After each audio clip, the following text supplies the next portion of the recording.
Ndoshta në vendin ton, doktor, ende vijon të ngelet tabu ose si e paragjykuar kur gratë fillojnë dhe shfaqin këto problemet me marrëdhëniet intime gjatë periudhës së menopauzës, por që ja kjo studia e hormonale ose kjo fazë e çdo gruaje që e përjeton dhe e kalon që duhet ta kalojë këtë fazë, ka dhe këto problematikat e tjera, përveç simptomave që i kemi përmendur.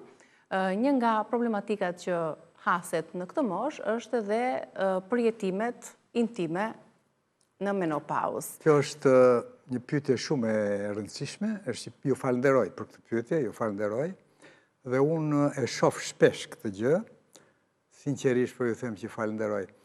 Dhe unë po ju them që kjo është një gjendje, më mishëm sa një simptom. Është një gjendje cila karakterizohet në 3 pjesë.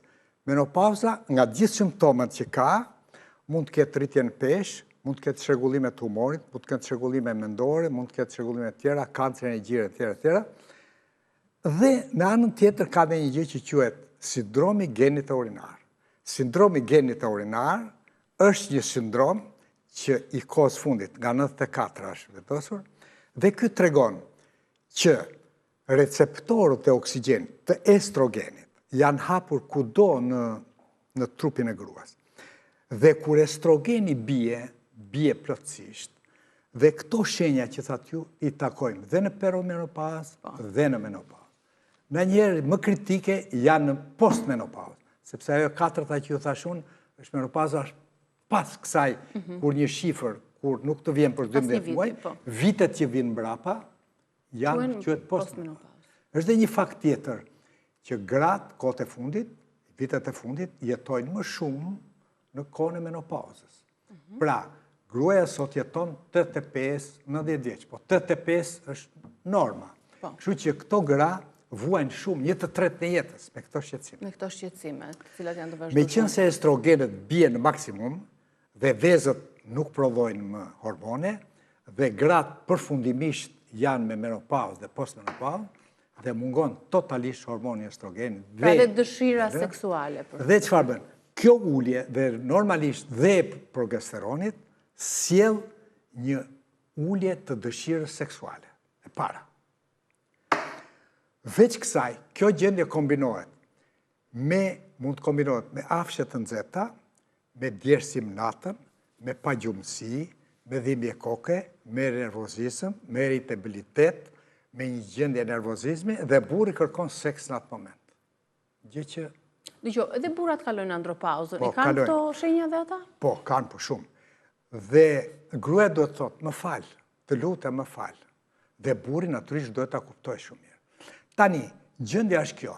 Mungesa e hormonit sjell ndryshime morfologjike të vaginës dhe të aparatit urinar. Janë të dy, prandaj quhet sindromi genito-urinar, genital, janë organi genital. Po që të jemi ndoshta tek publiku më të konkret. Vagina, nga një organ i shëndetshëm, i mbushur, plot, hollohet, zhduken palat, humbet elasticitetin, është me ngusht, është me thatë, dhe kjo tregon shenjat e atrofisë. Atrofin mjekësi do të thotë mungesa e ushqimit të gjak. Dhe mukoza është njësoj si ky filxhani këtu. Kjo sjell pamundësinë e marrëdhënieve seksuale, sepse mungon lubrifikimi. Mukoza është e holluar, indi lidhor është vendosur, ka humbur elasticitet vaginës dhe vagina është e thatë. Dhe unë kam 2 paciente që njëra më ka thënë, doktor, e di si jam unë? Unë jam si Sahara e Afrikës. Nuk veç do të pantallonat, nuk hyp dot në bicikletë. Dërsa paciente e parë që unë kam vizituar me këtë, ka qenë nga Fieri dhe më ka thënë, doktor, do më shërosh apo të hidhem nga penxheria? Pse i thash unë? Kam një djegje të jashtëzakonshme, kam një dhimbje të jashtëzakonshme, kam 10 vjet, nuk kam problem që janë ndarë nga burri, ishte 62 vjeç, në kulmin e jetës. Dhe kam një gjë të jashtëzakonshme, nuk mund të qëndroj. Kam çpime, kam djegje. Kjo është ajo që quajmë ne atrofia e vaginës dhe sindromi genit urinar.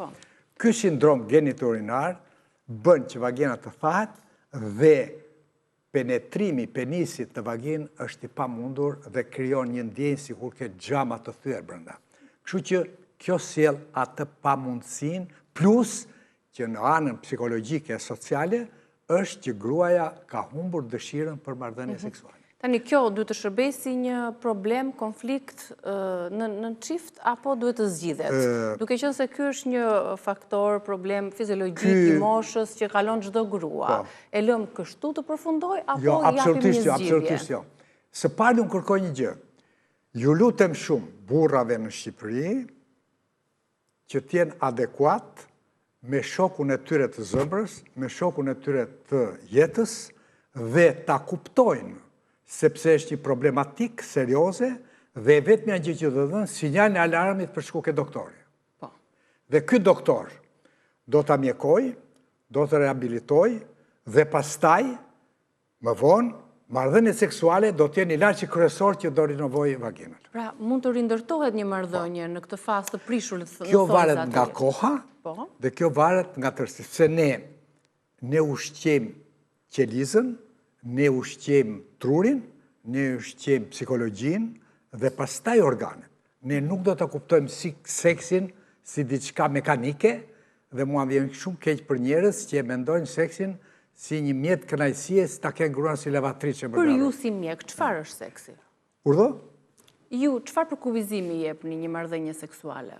Unë them kështu, marrëdhënia seksuale është biologjike, e kanë kafshët, e kanë insektet, e kanë njerëzit, qenjet më të sofistikuara, më të specializuara, por seksi kërkon së pari logjikën, kërkon mirëkuptimin, kërkon angazhimin, kërkon dashurinë e madhe, humanizmin e madh, dhe së fundi seksi duhet që të bashkohen dy tru, të bashkohen dy trupa dhe të jetë i sigurt.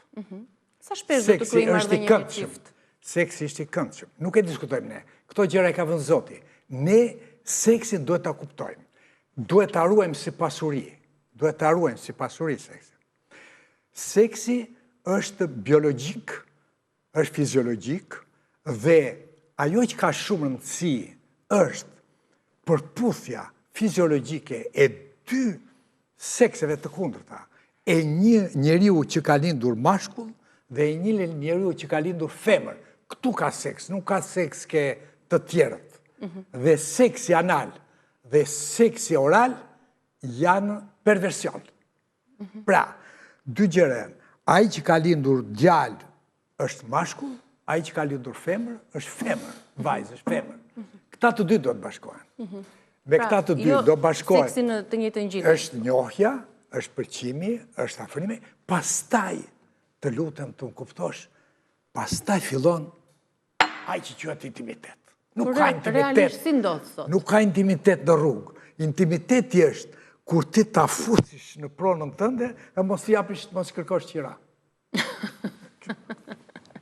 Gjithsesi, a ka gra sot të cilat kërkojnë ndihmë pikërisht për thyerjet ose problemeve seksuale intime në moshën e tyre të menopauzës? Nga sa kam parë unë, gratë kanë probleme serioze jetike. Shiko, nëse një grua ka hapshe të nxehta 13 herë në ditë nga 3 minuta, që ka djersë natën që do 2 çarçafë të qetësohet, që ka që pagjumësi që do 7 kafe të shkojë deri në darkë, që ka një irritabilitet nervor, që ka mjergullin e trurit, që ka harresën, që ka shqetësimin, që ka stresin. Duhet kuptoni këtë gjë. Nëse një moment një njeriu ka një gjendje stresante, për një çfarë do lloj gjëje qoftë, unë do dëshironja që në të gjithë shqiptarët ky stres të mos qëndrojë mbi kokë për shumë kohë, po tulet më njëherë. Sepse stresi kronik mbi kokë krijon një stimulim të gjendrave mbi veshkore.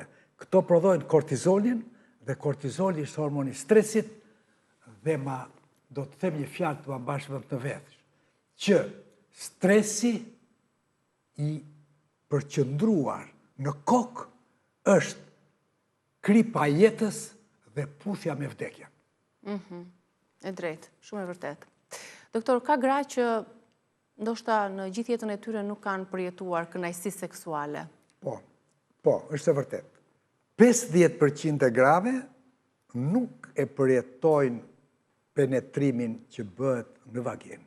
Pse? Sepse mashkulli duhet të jetë dirigjent.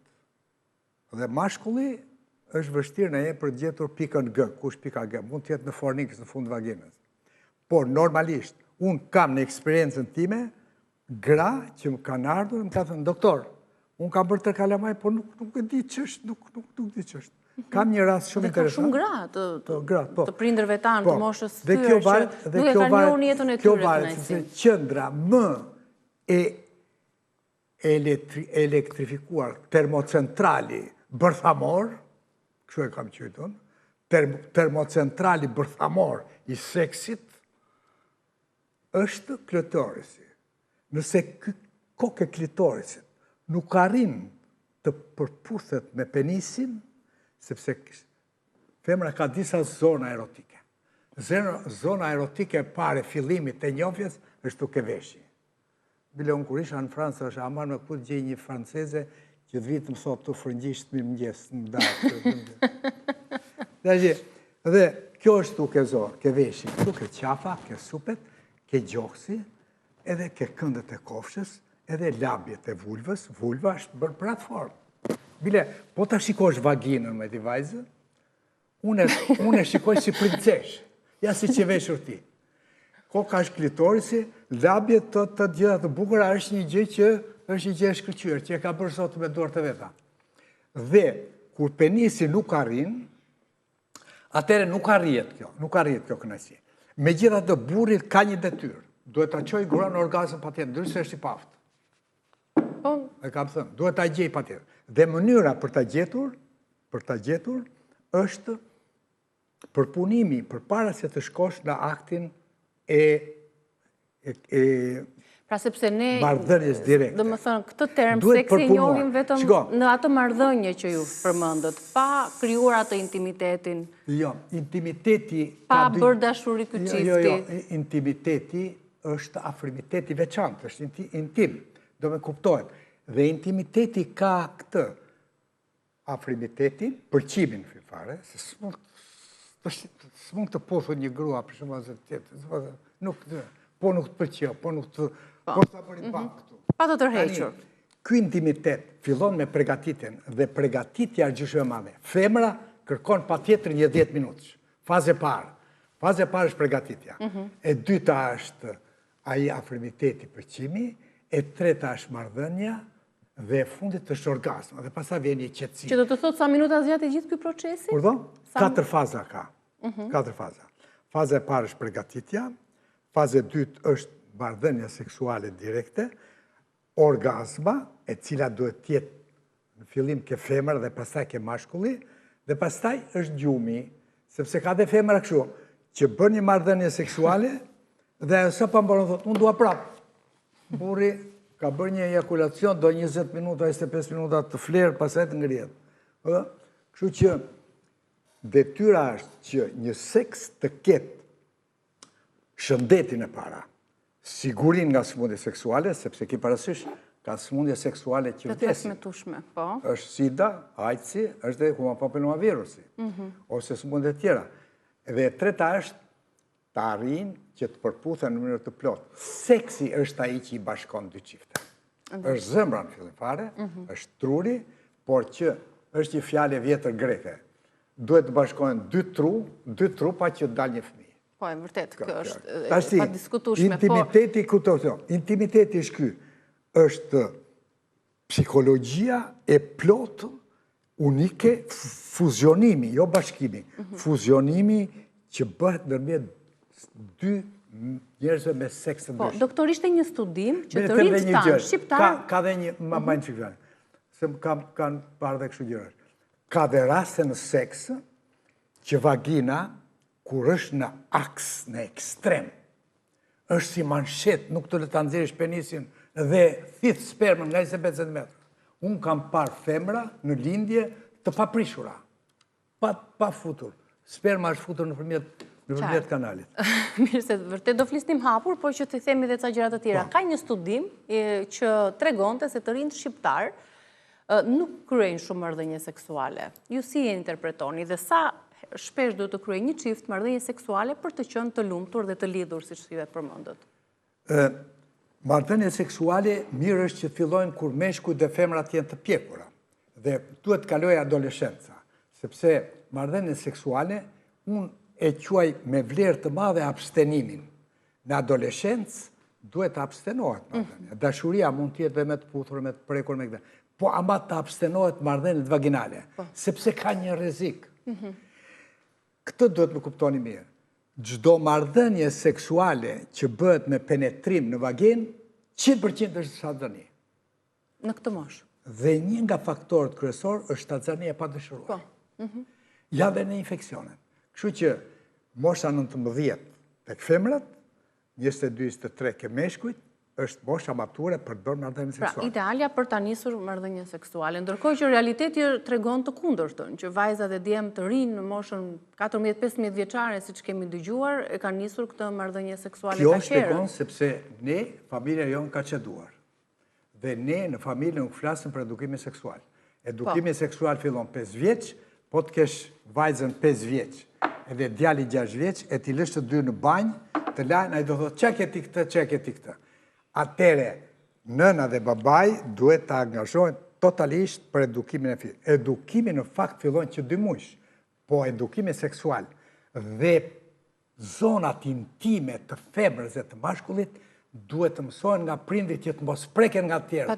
As nga daja, as nga gjaja, as nga kush, as nga kush, dhe tot gjithmonë jo. Dhe ajo që ka shumë rëndësi prindi duhet i thotë, për gjithçka që të ndodh, duhet patjetër të më njoftosh. Të më tregosh. Dhe ne kemi shumë zbratësi në adoleshencë. Në informacione dhe sepse kanë qenë tema tabu. Ne kemi kaluar minutazhin, ju falenderoj shumë për prezencën tuaj dhe për këshillat që treguam dhe dham sot pa tabu.